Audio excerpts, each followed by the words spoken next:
These are pop heads. They're not screws that come out entirely. They're just a one screw and they pop.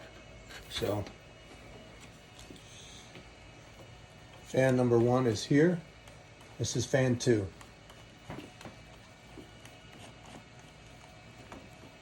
There is a cable that's running on the inside, and after we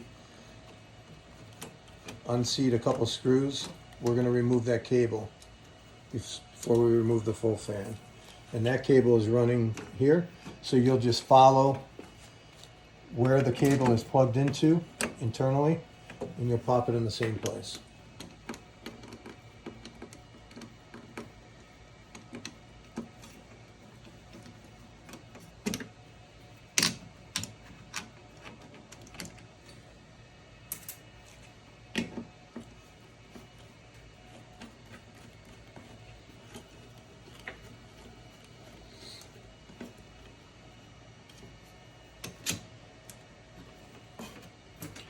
That's it.